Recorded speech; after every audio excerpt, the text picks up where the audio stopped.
nous avons trouvé dans une toile retenue par des liens le cadavre d'un homme replié sur lui-même, les jambes ligotées, ficelé comme un poulet qu'on va mettre à la broche.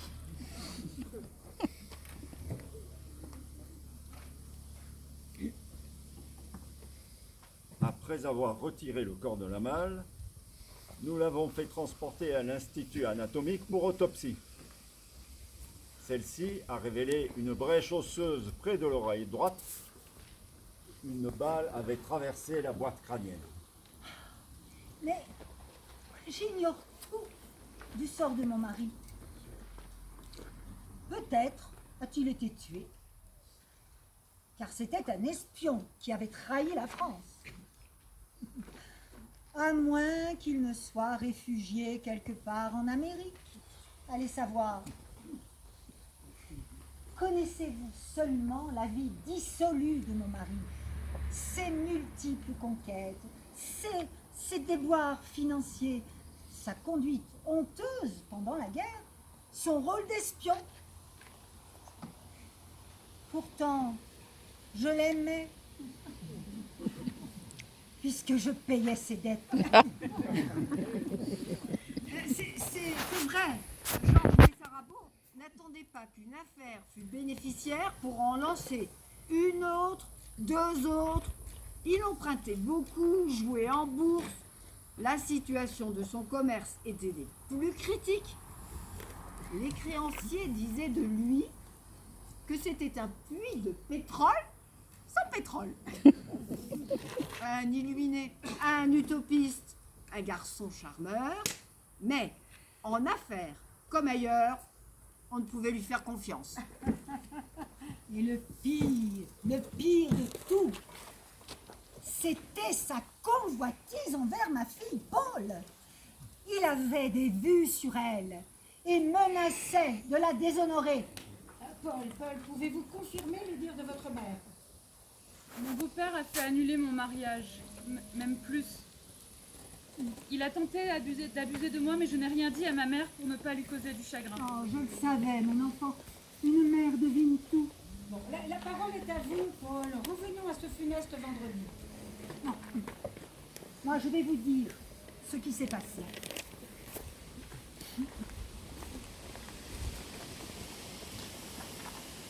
Ce vendredi, comme je l'ai déjà dit, j'ai eu une violente altercation avec mon mari. Paul était dans sa chambre, elle n'a donc rien vu ni entendu. Ce soir-là,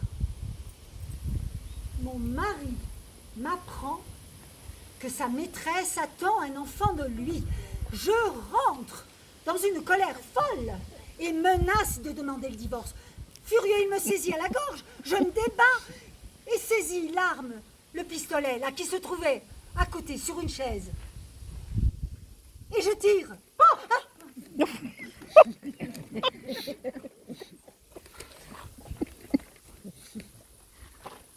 Le samedi matin, j'enveloppe le corps d'un imperméable et demande à ma fille d'aller chercher une malle au 6e étage. J'y dépose seul le corps. Paul m'aide seulement à descendre la malle. Ma fille ignore tout de ce qui s'est passé. Avec Paul, nous allons à notre maison de Montmorency où je brûle l'oreiller taché de sang, puis je jette au lac les bijoux de mon mari.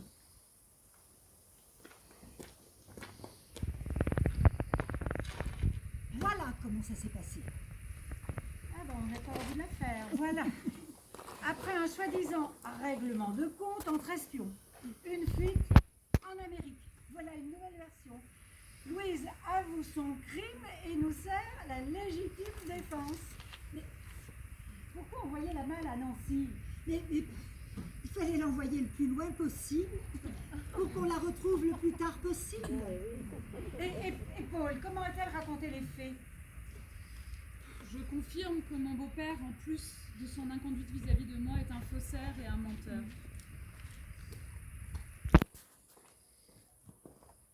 Dans la nuit de vendredi à samedi, j'entends une détonation. Je me dirige vers la chambre du couple. Ma mère m'arrête en me donnant cette explication. N'approche pas, c'est le chauffe-bain qui vient d'éclater. Par la porte, j'aperçois un corps étendu sur le lit. Le lendemain, ma mère me dit « Ça y est, justice est faite. Il y a une malle dans le grenier à Porte-là ici. » Quand je reviens, le corps est déjà enveloppé. J'aide ma mère à introduire le cadavre dans la malle et à le ficeler. Mais Paul, tais-toi, ne parle pas. Calme. Je ne peux plus parler, j'ai trop souffert. Demandez à ma mère si elle veut parler. Moi, je ne peux plus. J'ai fait tout ce que j'ai pu. Je n'ai pas vu ma mère tuer mon beau-père, je le jure. Ce n'est pas mon secret, je ne peux plus rien dire. Et s'il le faut, à la fin, je le dirai, car c'est un secret qui est toute l'affaire. Eh bien, je ne veux pas que ma fille parle. En vérité, je n'ai pas tué Georges. C'est tout ce que je puis dire. Ma fille est innocente. Mais, puisqu'il faut que quelqu'un paye, j'aime encore mieux dire que c'est moi. C'est une question d'honneur. Ah, mais non, madame. C'est un coupable qui doit payer. Même pas quelqu'un. Ah, mais l'affaire est d'un décousu. Ah oui. Alors voilà maintenant qu'elle se rétracte. Mais que cherche à faire Louise? Se sacrifier pour sa fille? Protéger un amant? Et que penser de la déclaration de Paul?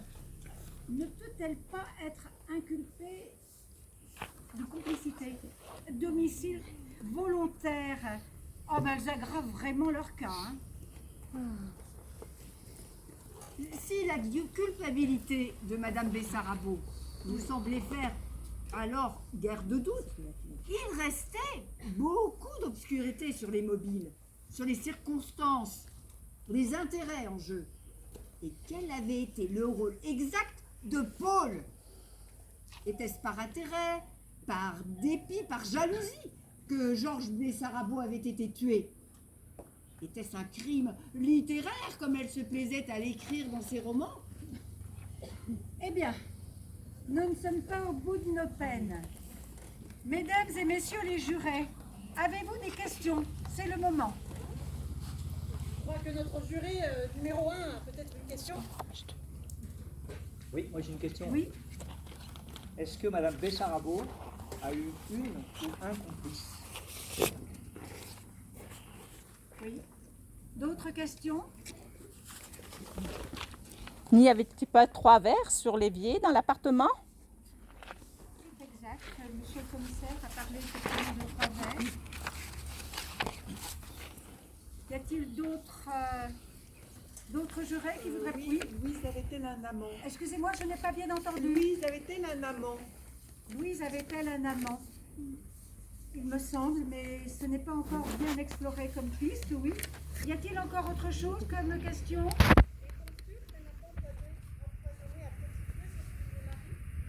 Ah, bien sûr, on en a parlé aussi, merci. Encore quelque chose, s'il vous plaît? Oui? Est-ce que la piste rocambolesque de l'espion a été explorée? Tout à fait. Bien, je vois que vous suivez parfaitement, mais que de questions en suspens. Pour Bien. sûr que Louise ne s'est pas comportée en reine du ménage. Elle connaît mal son intérieur, elle était sale, sans hygiène, et en plus, dépensière avec ça. Oh Oui. Qu'est-ce qu'il y avait d'autre? Peut-être que Eugénie avait quelque chose à dire, peut-être aussi, sur Louise. Je me demande s'il n'est pas possible qu'elle était sous des influences occultes qui le replaçaient dans un état d'esprit anormal. On raconte qu'elle pratiquait le spiritisme. oui. Eh bien, même, il paraît qu'elle aurait rencontré le Landru dans les couloirs du tribunal et qu'elle lui aurait dit « Chapeau, madame !» Bien, silence, mesdames et messieurs. Donc, nous en sommes là. L'affaire a éclaté en août 1920. Louise, sa fille, sont placées en détention provisoire jusqu'au procès. Il s'est tenu du 8 juin au 23 juin 1922. Dans la salle d'audience, les célébrités se bousculent. Pensez donc à une Madame Landru. Ben, ça défraie la chronique, non? Allez, laissons maintenant la place aux avocats. Maître Dorville pour la partie civile et Maître Moreau pour la défense. Maître Dorville, prenez place, s'il vous plaît.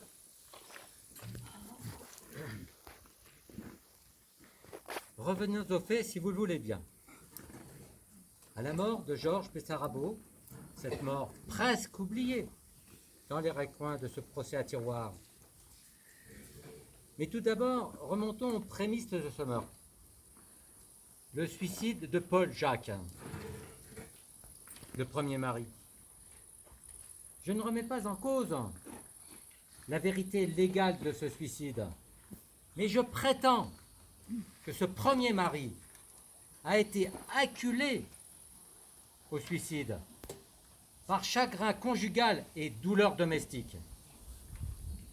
Certes, le corps de Paul Jacques fut exhumé du caveau familial du Mélézin et autopsié pour rechercher la preuve d'un empoisonnement. Et je m'incline devant les décisions de la justice qui a conclu un non-lieu. Pourtant, d'une façon ou d'une autre, Louise est responsable de la mort de son premier mari. Et qu'est devenue la fortune de cet homme?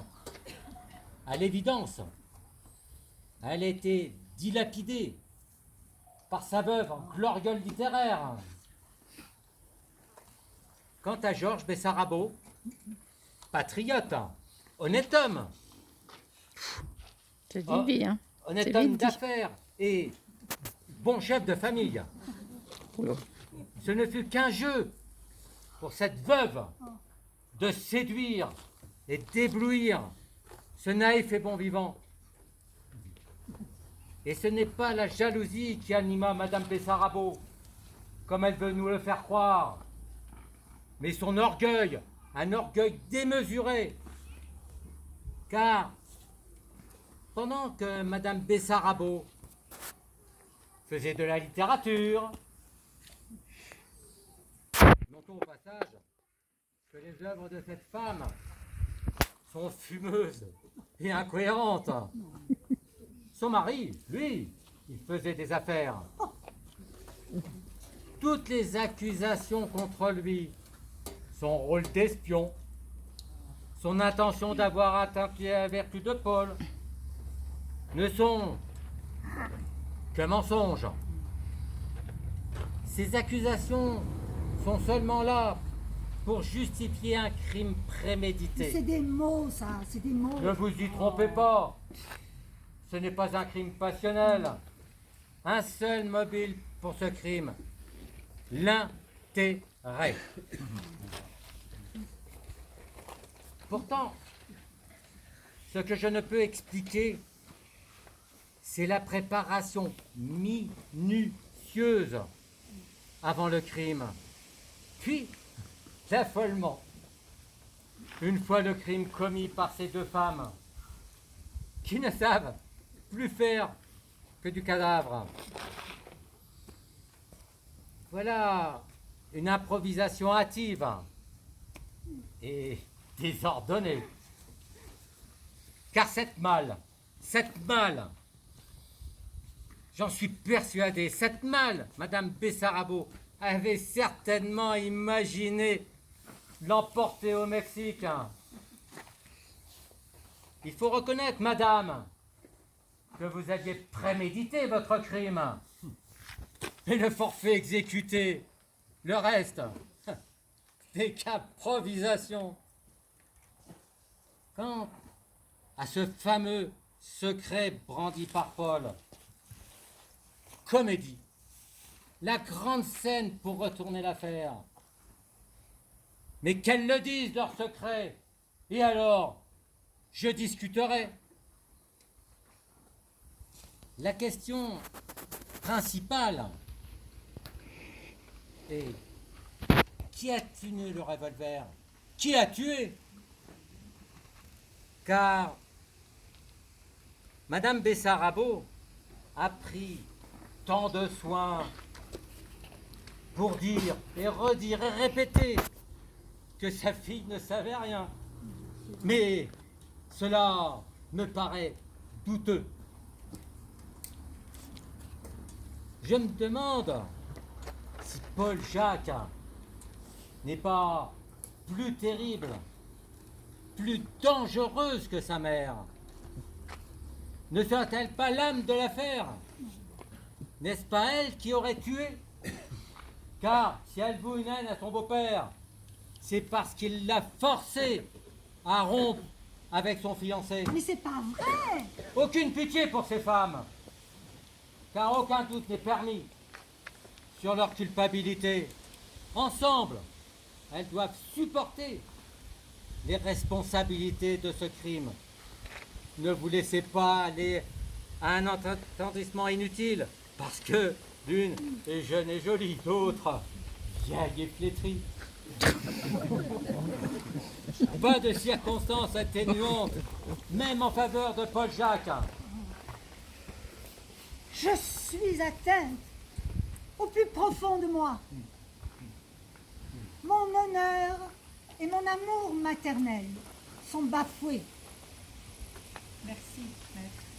Mais si les jurés répondent oui à la culpabilité, à la préméditation, c'est la peine de mort que risquent ces deux femmes.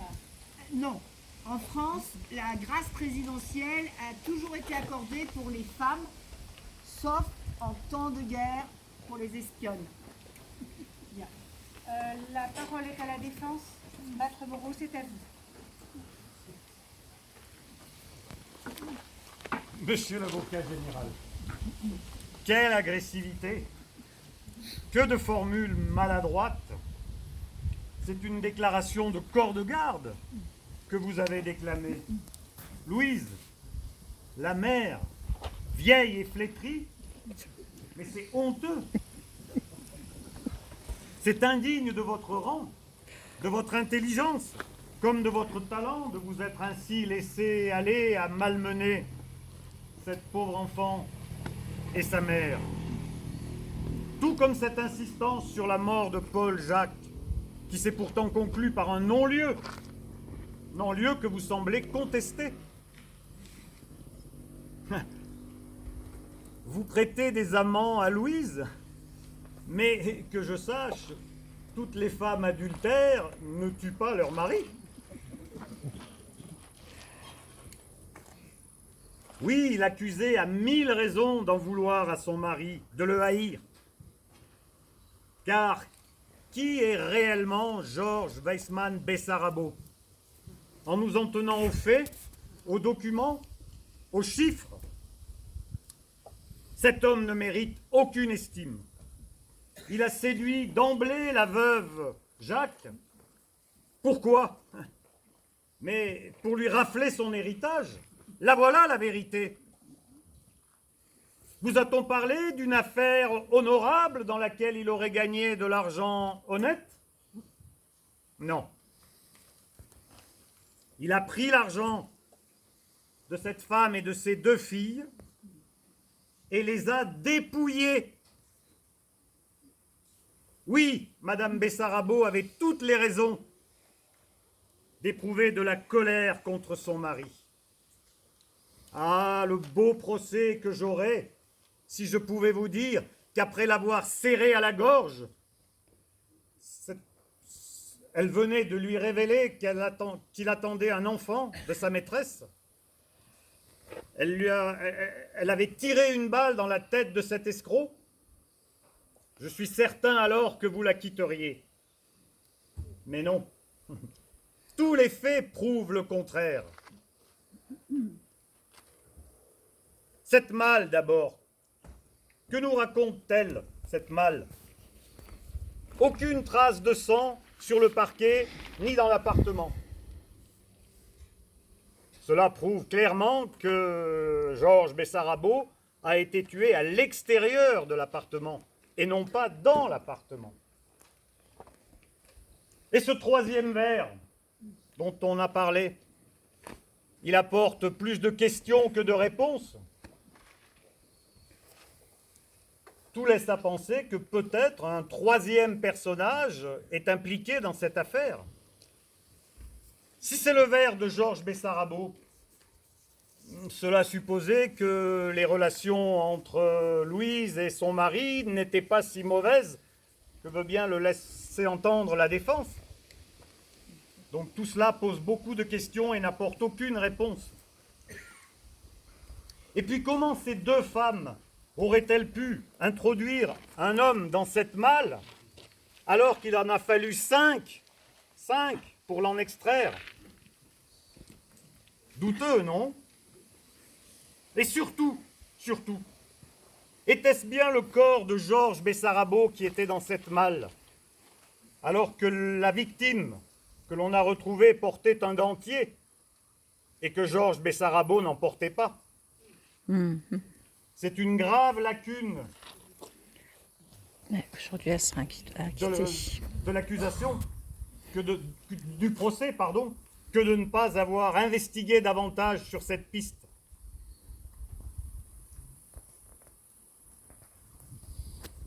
Le mobile serait l'argent, dites-vous. Mais l'intérêt de Madame Bessarabot était que son mari vive, car elle devenait une créancière privilégiée. Et si quelqu'un avait intérêt à disparaître, c'était Georges Bessarabot lui-même, et pourquoi pas même à se suicider. Messieurs les jurés, si j'étais à votre place, voici ce que je me dirais. Tout d'abord, j'écarterai la préméditation.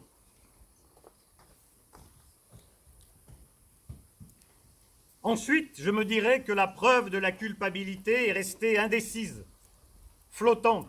Rien ne prouve cette culpabilité. Et je conclurai alors qu'il n'est pas possible de donner une sentence irréparable. Songez-y, on ne risque rien à acquitter, alors qu'à accuser sans preuve, c'est le remords éternel. Une vérité incomplète n'est pas la vérité.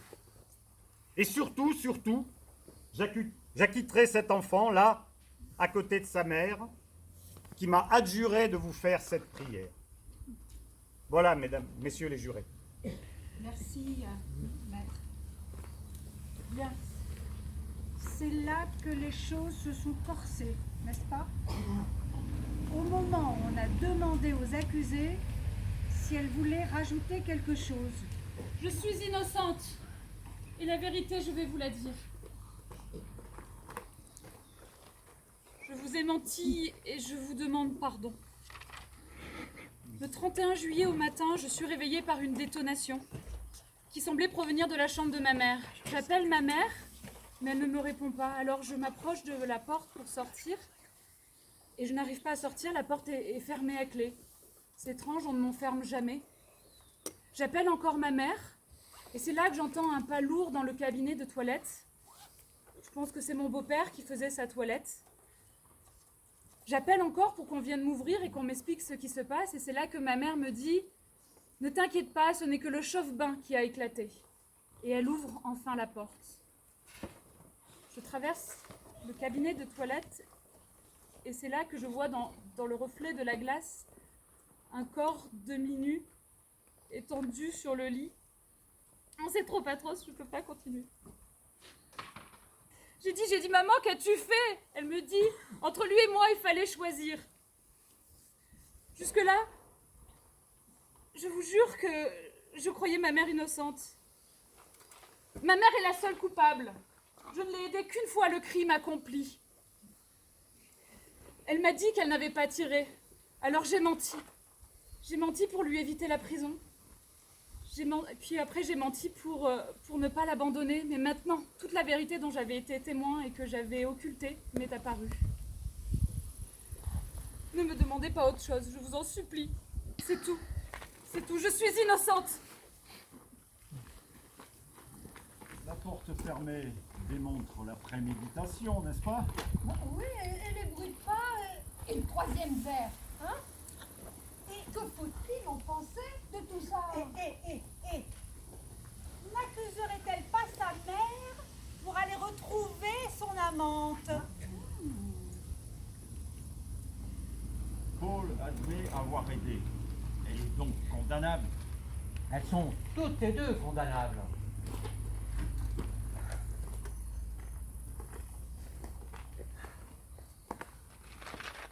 Pardonnez à ma fille. Pardonnez à l'enfant dans sa robe blanche, messieurs les jurés. Quant à la vieille et flétrie, s'il le faut, je vous l'abandonne. Mais la vérité, la voilà.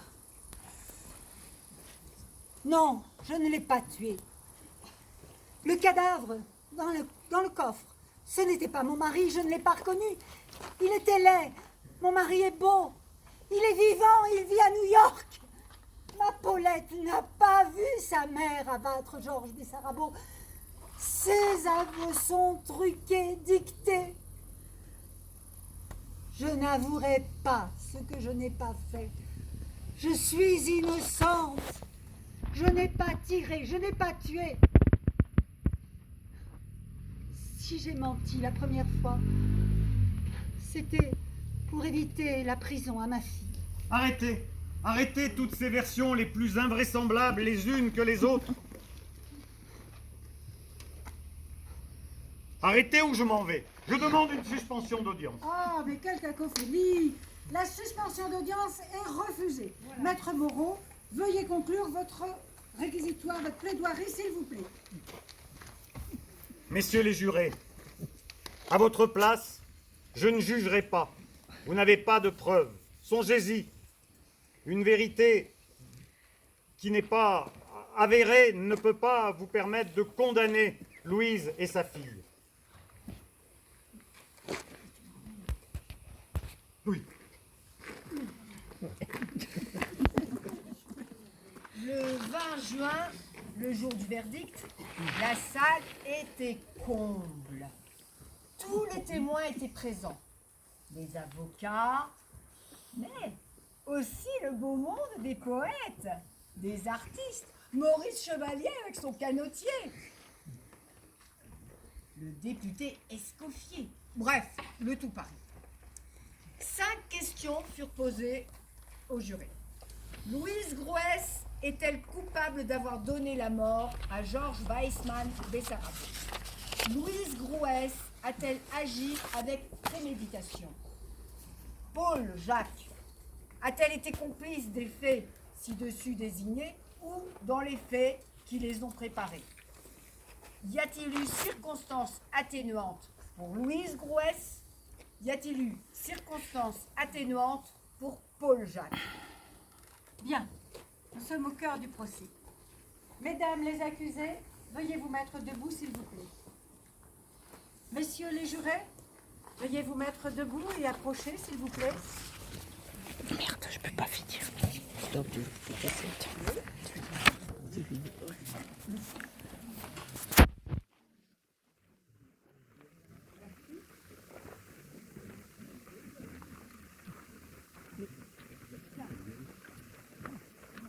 Messieurs les jurés, vous avez entendu les témoins ainsi que les différentes versions des accusés. Je vous les rappelle, pour mémoire. Tout d'abord, Louise a plaidé la légitime défense. Ensuite, un règlement de compte entre espions. Puis, la fuite de Georges Bessarabot en Amérique.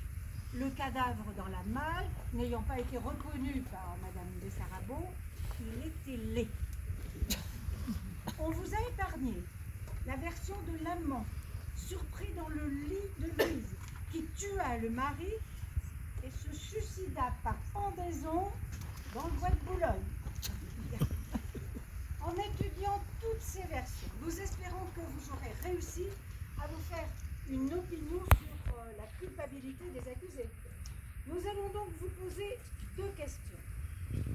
En votre âme et conscience, vous répondrez en levant la fiche correspondant à votre choix. Première question. Louise Brouès est-elle coupable du meurtre de Georges Weissmann Bessarabia?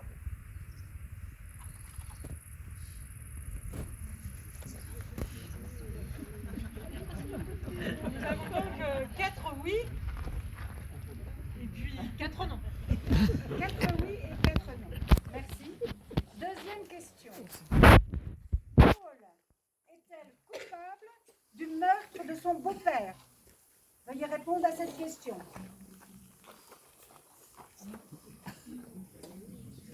Nous avons 2 oui et 6 non. Que faut-il en conclure? Ma foi, que s'est-il passé à l'époque? À l'époque, que s'est-il passé? Le 20 juin 1922, il y a presque 100 ans, jour pour jour, la Cour prononça les peines suivantes. Louise Brouès, coupable de meurtre avec préméditation, bénéficia de circonstances atténuantes.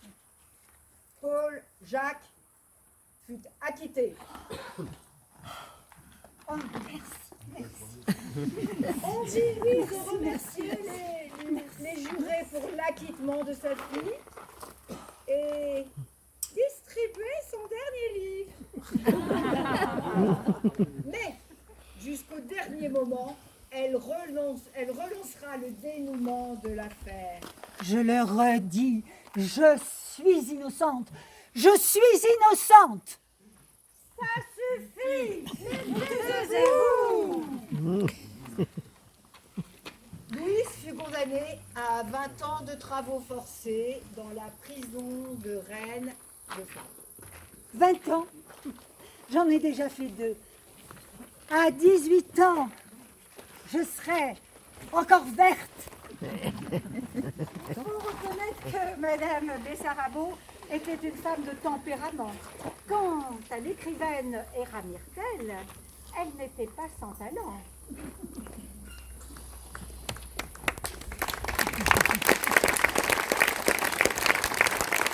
Je reprends. Elle qui vous prend par le bras. Oh là là là. C'est magnifique. Des jours tout bleus, des baisers lumineux. C'est magnifique. Offrir son cœur avec un bouquet de fleurs. Oh là là là. C'est magnifique.